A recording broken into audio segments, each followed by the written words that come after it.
¿Cómo les va? Bienvenidos. Gracias por acompañarnos como siempre, por estar del otro lado.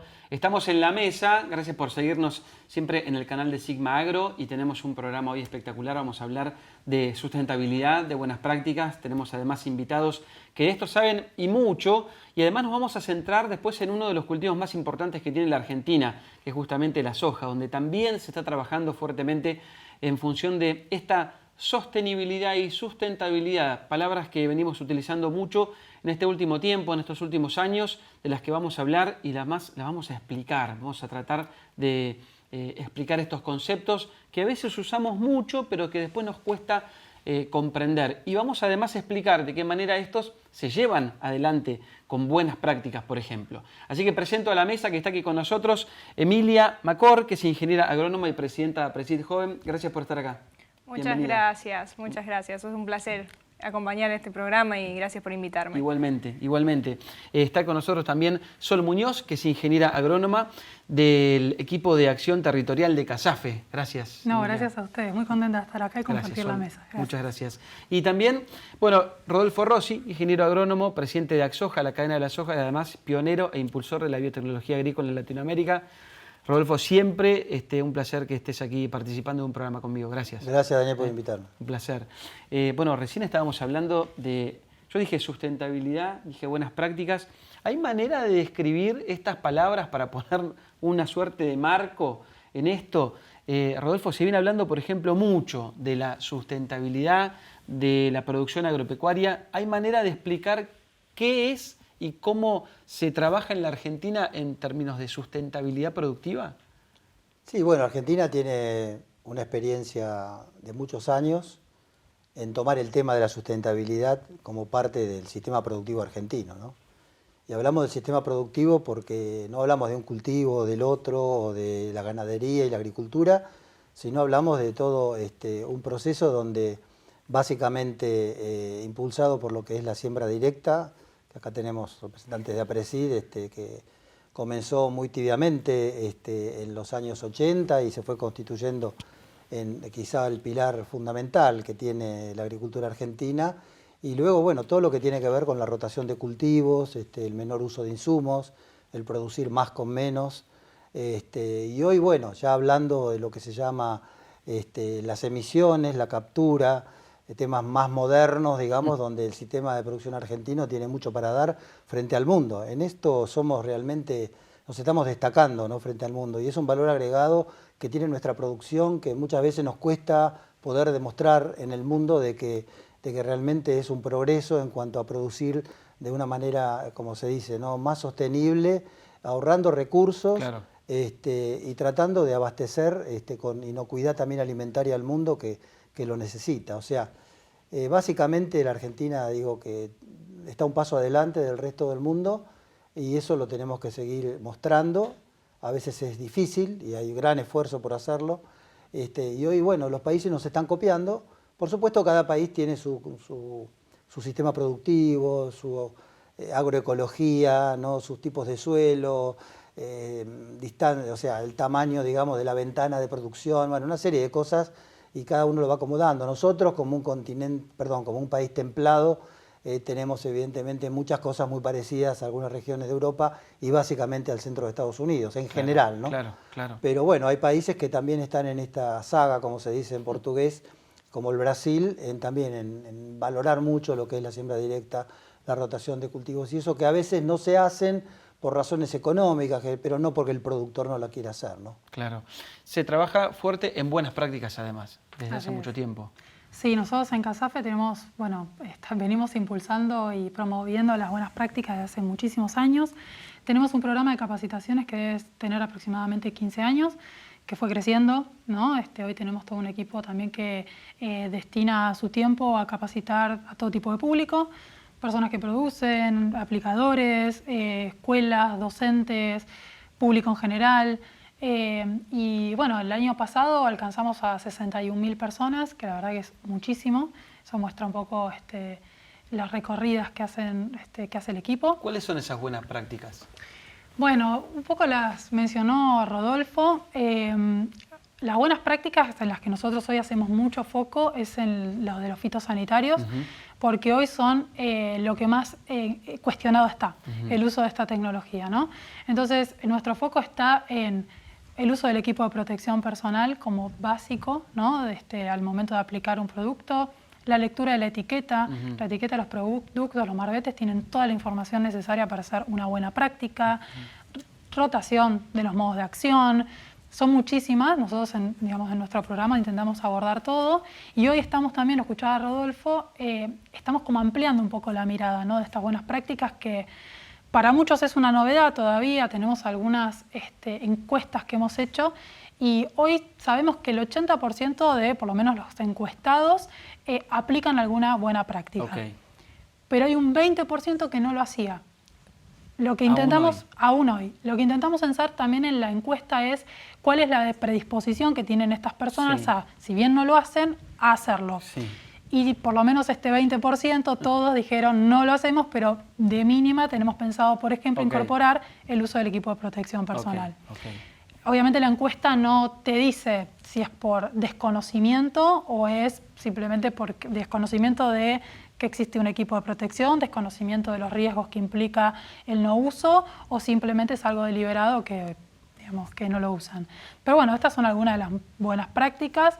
También estamos ampliando la mirada e intentando empezar a hablar de no solo conservar, sino regenerar, todo esto de la agricultura regenerativa, sé que APRESID también lo trabaja. Digamos, yo coincido con Rodolfo que estamos como, digamos, avanzando muy rápido en Argentina en todas estas prácticas, justamente para que, bueno, quienes todavía están pensando en incorporar una buena práctica, bueno, seguir acompañándolos para que no sea una y el día de mañana sean 2, 3 o todas, pero también aquellos que ya están en posición de avanzar en cuestiones como regenerar recursos. Claro. Entonces, bueno, es mucho el trabajo, es muy amplio y bueno, nada, hay que estar preparado para todos tipos de público que tenemos. Rodolfo, de alguna manera, recién abrió la puerta y te dejó muy bien posicionada para hablar de la siembra directa, digamos. Gracias, Rodolfo. Sí, ahí tenemos un pilar muy importante, digamos, de lo que sería esta producción sustentable. Pero bueno, ella justamente, Sol, mencionó también agricultura regenerativa, digamos. Hay muchas buenas prácticas también que están enfocadas a la producción en sí misma, digamos, a lo que estamos haciendo en el suelo. Sí. Tal cual. Yo acá tomo un concepto de la palabra sistema, porque de hecho el nombre de la institución a la cual pertenezco, Asociación Argentina de Productores en Siembra Directa, hace hincapié a la siembra directa, pero no es solamente, si yo aplico una sola práctica, que es la siembra directa, estoy siendo una productora sustentable. Porque ahí empieza después un conflicto de comunicación. Es el sistema de siembra directa. Nosotros impulsamos y promovemos este sistema que incluye la diversificación de cultivos, la intensificación, prácticas de manejo de plagas y enfermedades integrales, o sea, integradas, no solamente el uso de fitosanitarios, sino también métodos culturales, por ejemplo. Es todo un sistema, ¿no? No debemos quedarnos con uno solo. Si uno falla, todo el sistema falla. Claro. O sea, si yo hago siembra directa, pero hago todos los años soja o todos los años maíz, no estoy siendo sustentable. Y desde la institución siempre estamos generando diversos contenidos científicos con otras instituciones para validar a campo esta información. Y también, como mencionaban los chicos recién, creo que cada tecnología en su momento fue la siembra directa. Hoy ya vamos después por los cultivos de servicios, el desarrollo de indicadores de sustentabilidad con toda esa información, se tiene que adaptar a la región de las cuales estamos hablando, porque Argentina es un país extenso. Hay algunas cuestiones que quizás, por ejemplo, yo soy del sur de Río Cuarto, ¿no? No puedo, intenté en un momento sembrar maíz sobre vicia con mi familia, verde, y no nos daba por la humedad del suelo, pero en otras partes sí se puede. Claro. ¿A qué voy con esto? Que cada técnica, cada tecnología aplicada a sistemas productivos, tenemos que validarla en sitio y poder desarrollarla con diferentes adaptaciones a cada lugar. En eso andamos en APRESID siempre, y como soy parte de APRESID Joven, nosotros desde la juventud, digamos, lo que hacemos es comunicar, involucrar a otros jóvenes, capacitar, extender esos conocimientos para poder prepararnos. Antes decíamos desafíos del futuro. Sí. Pero ahora no son más del futuro, son de hoy. Son del presente. Así que en eso andamos. Tal cual, tal cual. Pienso que esto siempre, bueno, se cruza por lo que decía recién Emilia, por la parte agronómica, digamos, lo que podés hacer, lo que es realizable, pero después hay otro estrato, digamos, que cruza todo esto, que es la parte económica y la productiva, digamos. Porque está buenísimo, lo quiero hacer, lo puedo hacer, pero acá siempre se cruza después la variable, bueno, cuán realizable es todo esto desde el punto de vista del negocio en sí mismo. Eso me imagino que siempre también está presente. Además, con más exigencias, vos cuando mencionabas recién Rolfo decías, bueno, y ahora tenemos que medir y además tenemos que comprobar y certificar y chequear. Cada vez tenés más exigencias y el negocio tiende a ser cada vez menos rentable, digamos. Sí, las cosas cada vez se complican más, ¿no? Claro. Evidentemente, por todo esto que estás diciendo. De todas maneras, son parte de los desafíos que tenemos que tomar, ¿no?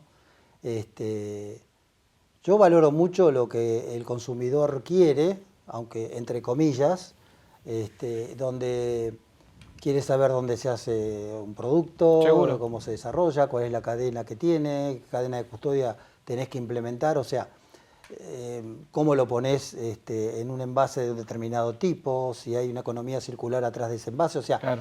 es todo un tema muy, muy complejo que empieza, obviamente, el que lo produce. Claro. Pero yo diría que empieza un poquito más atrás, en la ciencia y la tecnología, que avala, digamos, las prácticas también, porque lo que ella recién bien explicaba, la siembra directa tiene mucho de ciencia. Claro. Diríamos, no era sembrar en directo, ¿está bien?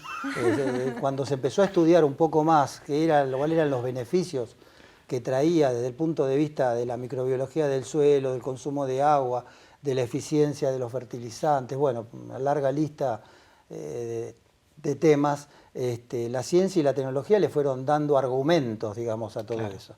Y nosotros tenemos que capitalizarlo. Pero bien decís que cada vez es más complejo, cada vez es más caro producir.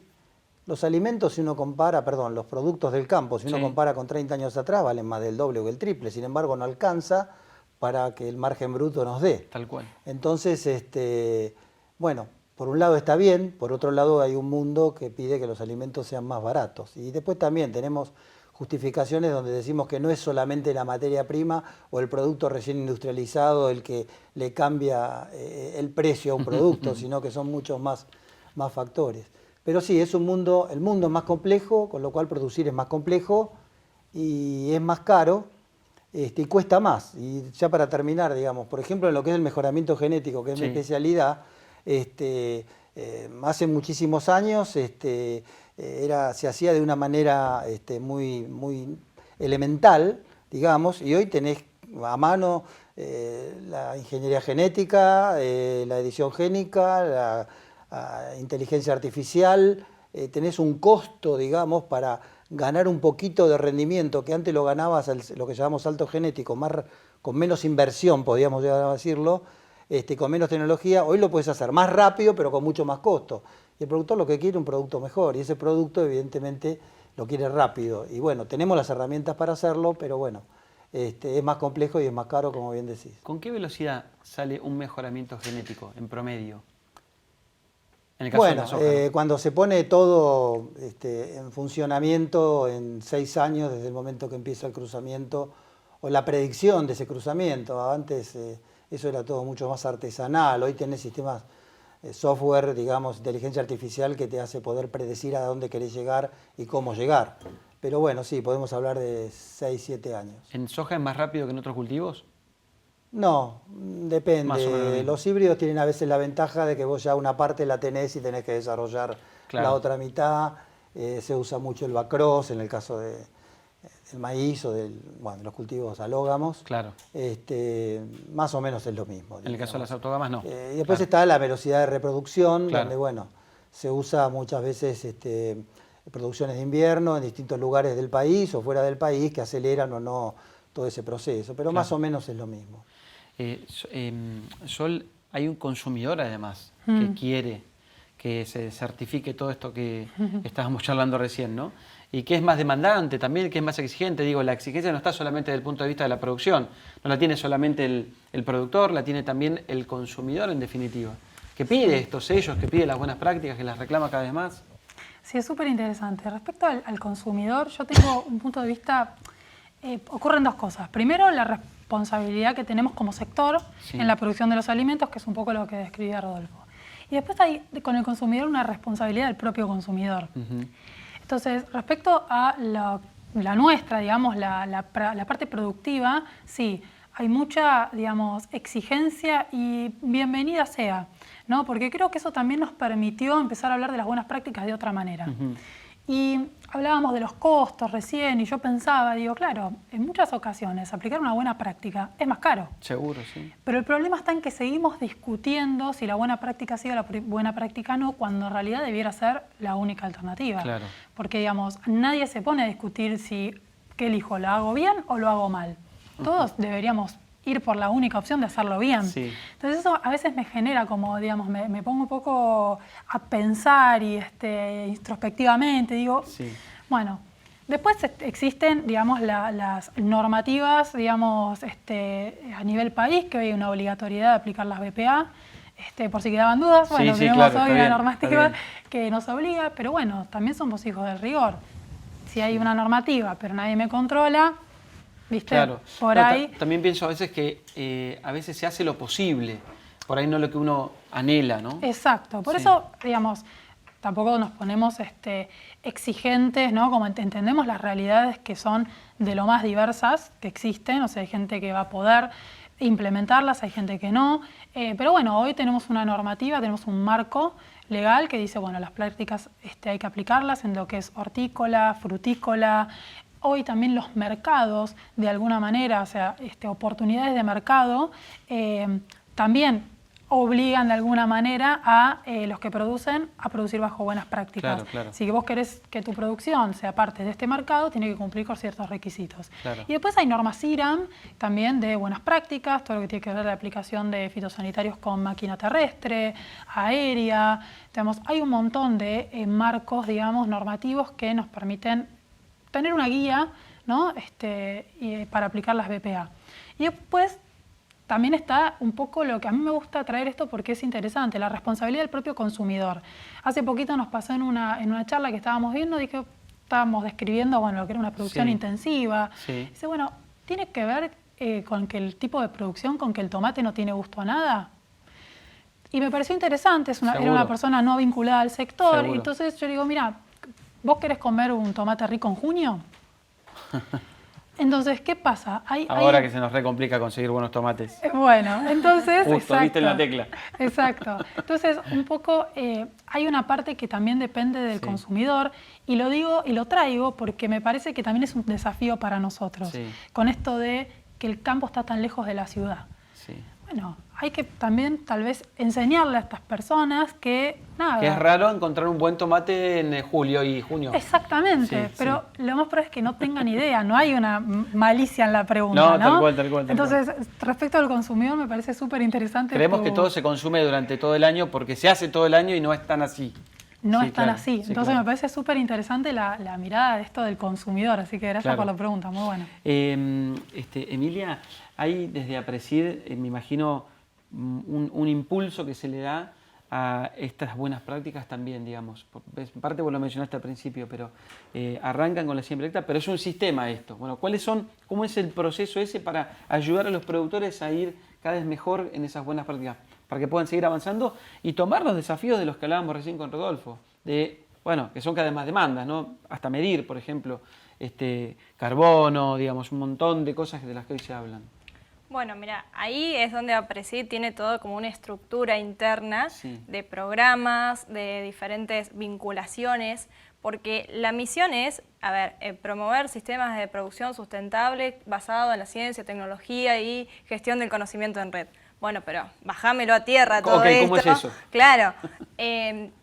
Mira, está el programa Regionales. Regionales es un programa donde productores de diferentes, valga la redundancia, regiones, se agrupan para el intercambio de experiencias, para analizar información y generarla mediante ensayos, pruebas a campo. Por ejemplo, en Adelia María hay una regional, que es de donde soy yo, hay una regional, APRESID, que está compuesta por aproximadamente 12 productores, ¿qué hacen? O sea, y se juntan a tomar mates, bueno, sí, comer asados, pero generamos información local. O sea, ensayos, por ejemplo, algo que estamos haciendo es ensayo de cultivos de servicios y de maíz, de evaluación de materiales de maíz, y ese proceso, digamos, de la evaluación genera la información, se valida, y a su vez también está el programa Chakras, que ahí trabajamos conjunto con instituciones más, digamos, científico-académicas, como es CONICET, INTA, las universidades locales, para, por ejemplo, tratar problemáticas de una determinada región.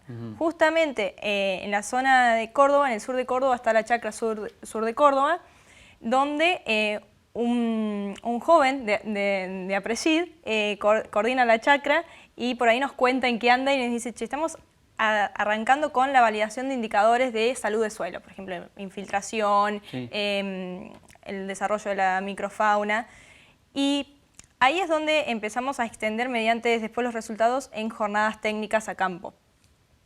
Y después también a personas no vinculadas con el ámbito agropecuario para que justamente este tema de la comunicación conozcan qué pasa en el campo.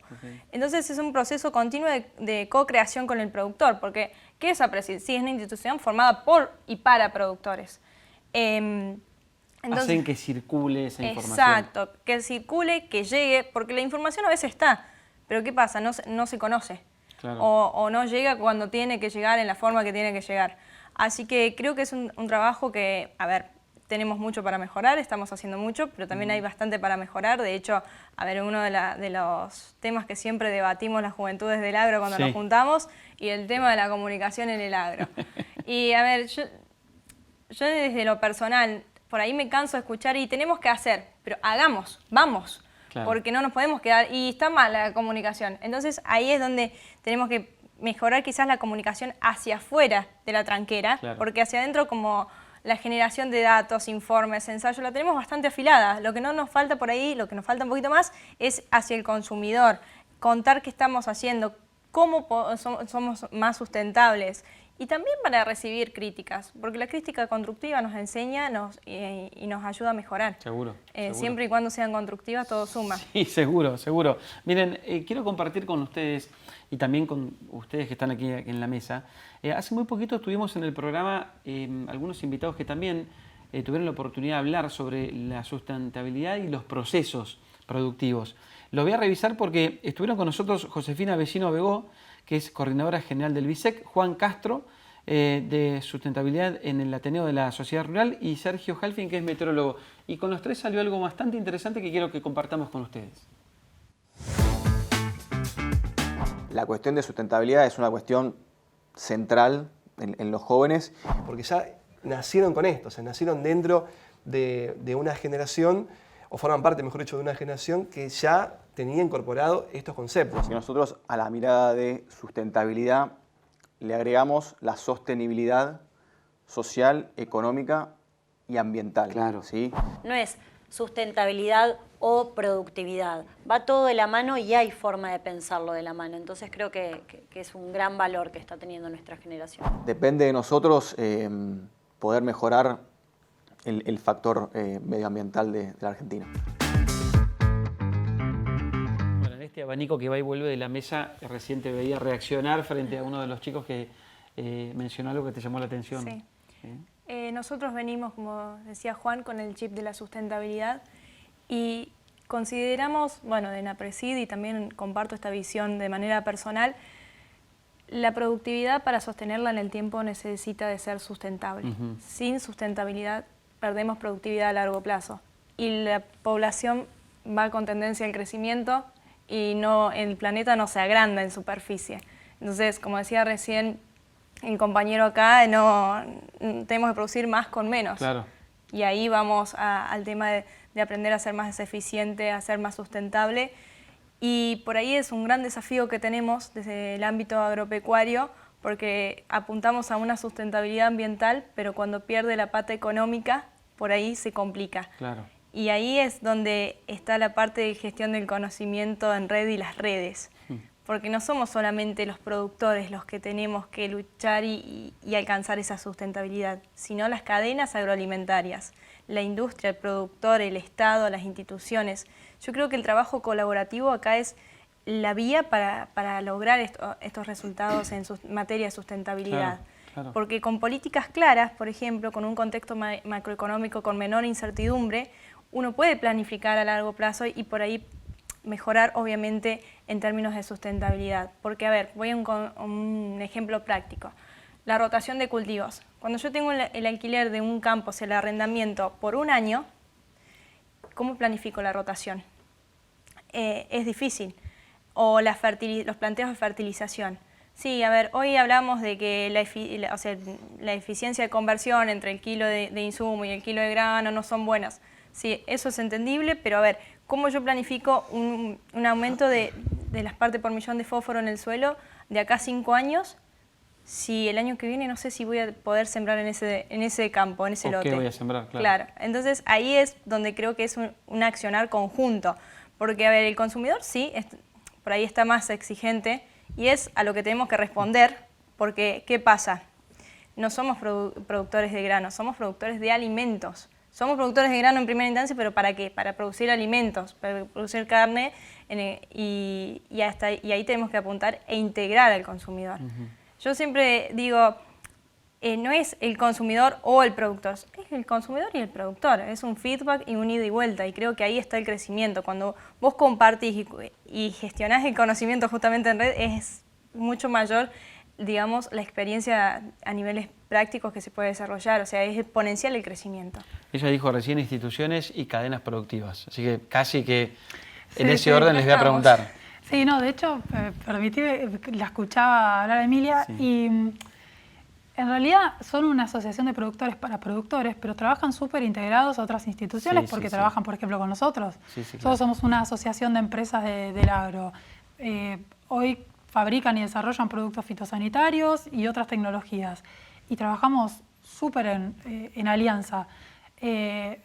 Con Axoja también estamos permanentemente en contacto, no por ahí el área en el que estoy yo, pero entonces creo que ya estamos logrando esa integración entre nosotros y creo que nada, siguen agarradito de los brazos es que tenemos que ir hacia el consumidor y percibirnos como consumidores, porque esto de no ser productor o la persona que produce y el consumidor. Bueno, yo también a veces en algunas charlas traigo esto de, bueno, no se olviden que nosotros también somos consumidores.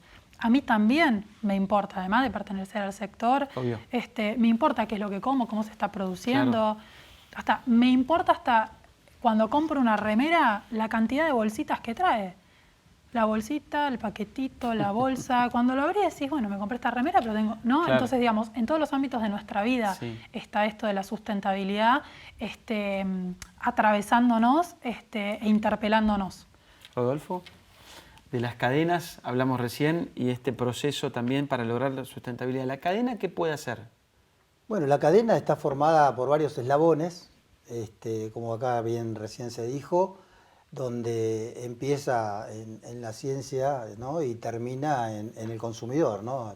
En el producto final. Y cada uno de esos eslabones tienen temas de sustentabilidad. O sea, vamos a ver de la industria, por ejemplo. La industria argentina del crushing, ¿no? El que genera todo lo que es la harina y el aceite. En el caso de soja, lo pasa lo mismo en el girasol, tiene reglas muy estrictas, no solamente del SENASA localmente, sino que cumple con distintos procesos, como el que se denomina GMP Plus, ¿no? Que es buena manufactura, ¿no? Donde bueno, se siguen determinados protocolos para poder producir un alimento, como también recién se dijo que es el destino final generalmente de nuestras producciones, porque puede ser el forraje también, pero es un forraje que termina en alimento, claro. ¿No? Donde bueno, la inocuidad, la sanidad, todo eso depende mucho de lo que se hizo antes, no es el tema final, ¿no?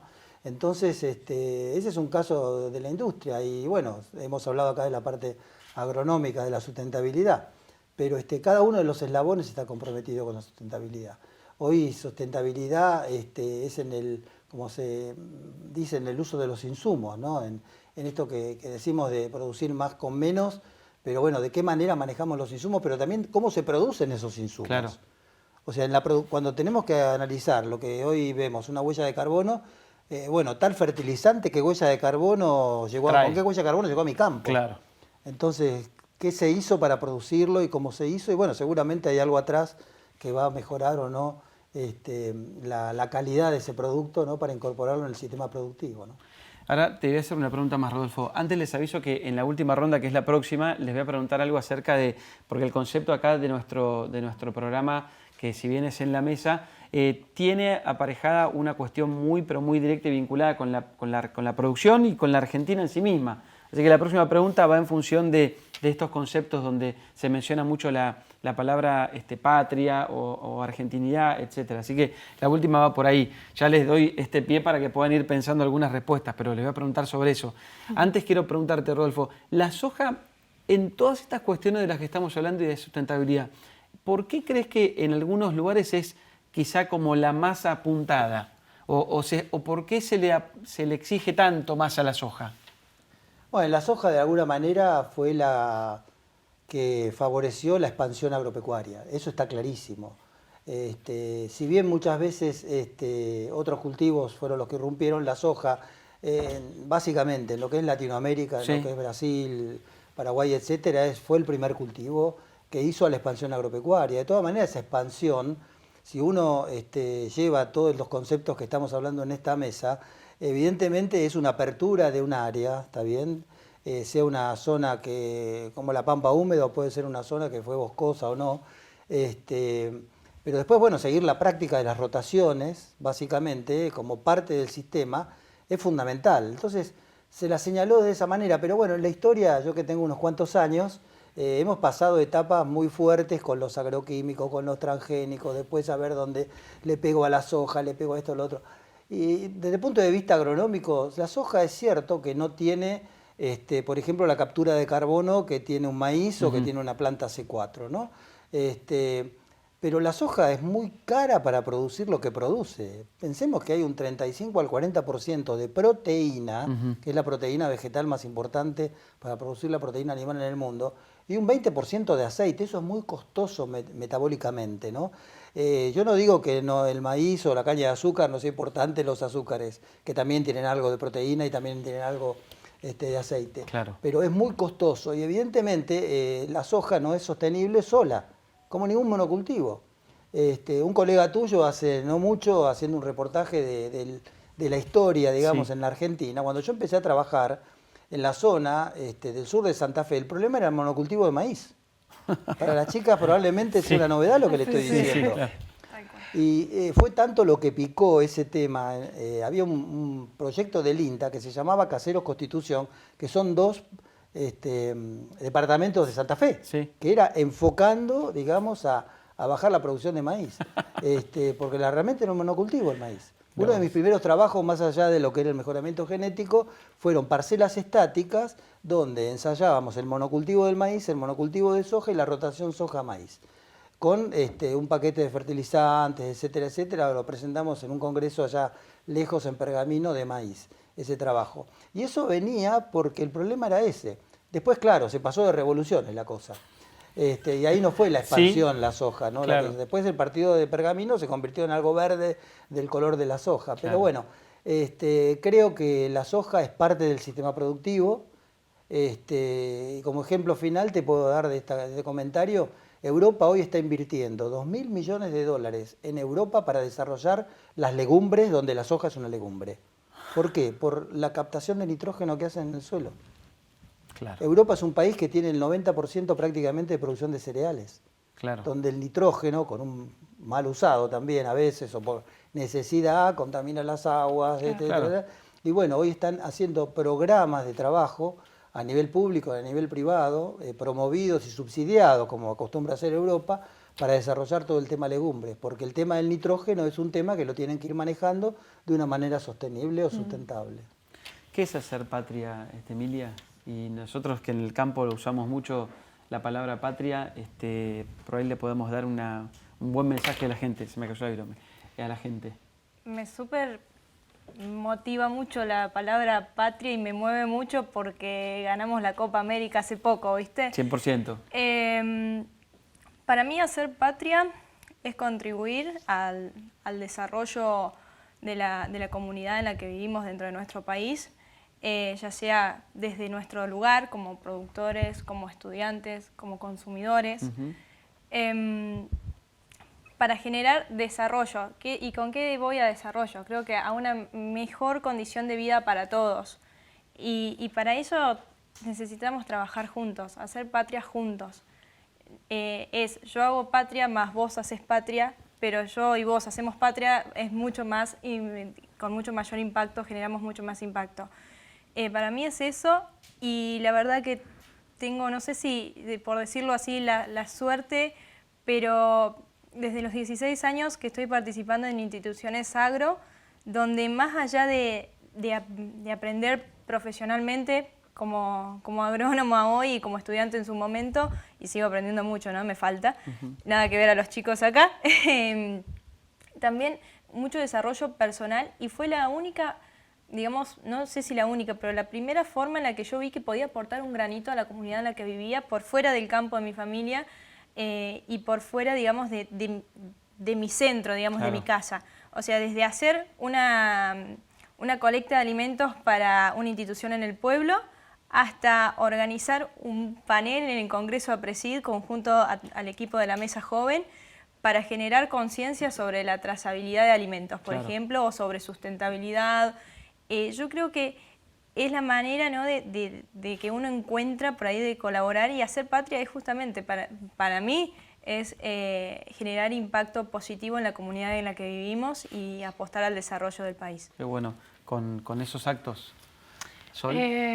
Bueno, hacer patria para mí es honrarla. Con trabajo, estudio y dedicación para devolver un poco de todo lo que a mí me ha dado. O sea, mi patria es Argentina, cada uno, digamos, tendrá su patria, Sí. Y a mí Argentina me ha dado todo, todo. Entonces, para mí es honrarla, devolviendo un poco esto, lo que mencionábamos, Emilia, súper lindo. Voy en esa línea también, ¿no? Con nuestras pequeñas acciones del día a día, o sea, desde el ámbito laboral, con los aportes que hago en mi trabajo en CASAFE, con nuestro programa de capacitaciones, en lo personal también, siempre. Así que para mí es honrarla de esa manera, para intentar devolverle un poquito de todo lo que me ha dado. Muy bueno.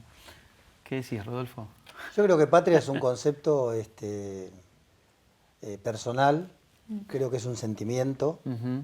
Y creo que hacer patria es manejar códigos de conducta que muchos hemos aprendido de nuestros padres y otros lo hemos mamado, como se dice en la vida. Pero bueno, respeto las opiniones de cada uno y cómo se ubica dentro de su patria. Claro. ¿Está bien? En el caso mío, como los que tenemos hijos en el exterior hace muchos años, vemos que no ha dejado de tener la misma patria que tenían, pero evidentemente es un concepto distinto, diario, porque también uno asume una nueva patria probablemente. Claro, entonces, si bien nuestra patria, y la mía en lo personal, está teñida de los colores de la bandera argentina y de la camiseta del seleccionado, claro, bueno, creo que hay que ser lo más libre posible de pensamiento para que cada uno arme su patria. Totalmente. Y después la empuje. Y lo importante es desarrollar una conducta en la vida que después al final del día uno diga, cumplí con mi patria. Claro. Qué bueno. ¿Y dónde están los hijos también un poco entonces? Multicolor. Por supuesto. Una patria multicolor a veces. Totalmente, totalmente. Y pienso muchas veces en que vayamos haciendo lo posible porque me pasa mucho que hablo con mucha gente y muchos tienen sus hijos afuera, y porque está buenísimo estar y aprender y recolectar conocimiento, etcétera, pero bueno, está buenísimo que después vuelvan, ¿no? Que a veces vayan a estudiar y todo, pero que encuentren en este lugar, en nuestra patria, ¿no?, lo que por ahí a veces lamentablemente tienen que ir a buscar en otro lado. Sí, muchas veces es un tema de elección también, claro, en función de la capacitación que tienen. Seguro. Y cómo pueden ejercer su carrera también Tal cual, profesional o personal Tal o cual. lo que fuera. O sea, no es todo directo, no es una línea recta. No, esto tiene muchos grises, Rodolfo. Entonces, lo más importante es por los hijos, Sí, y por cualquier persona, que sean felices en el lugar que 100%. que lo logren. Ahí está nuestra verdadera patria también, ¿no? en encontrar esa felicidad. Vos vas a estar, Rodolfo, en APRESID dando un panel, ¿no? Vas a estar participando. Tenemos un panel de las 4 cadenas, Claro. sí, el día 7 a las creo que 5 de la tarde. A la tarde. Nos vamos a ver en la Presid. Seguro. No cabe duda de no todo yo, esto. pero tenemos charlas como CASAFE Con CASAFE. también. Sí, sí, vamos a estar participando. ¿Qué te Sí. puedo decir? Por favor. Sos la dueña de la casa. Nos vamos a Claro, ver. nos va a Parte recibir. de la En casa. parte, ¿no? Nos vamos a ver seguramente Sí. del 7 al 9, ahora dentro de muy poquito de agosto. Del 7 al 9 de agosto, Sí. en el predio ferial de la Rural, todos invitados. Ahí está. Y obviamente... Pagamilia, todos invitados. Claro, hacer patria de una bien. manera, ¿no? Muy bien. De una de las tantas maneras que tenemos de hacer Me patria. gustó eso que dijiste, entre todos. Entre todos, enlazándonos. Gracias a los tres Gracias, por haber Daniel. participado Gracias, de esa un mesa. gusto. Gracias. Un verdadero placer. Volvemos en cualquier momento. Quédense siempre bien, pero bien atentos porque tenemos muchos programas más por delante aquí en la mesa. Gracias por acompañarnos.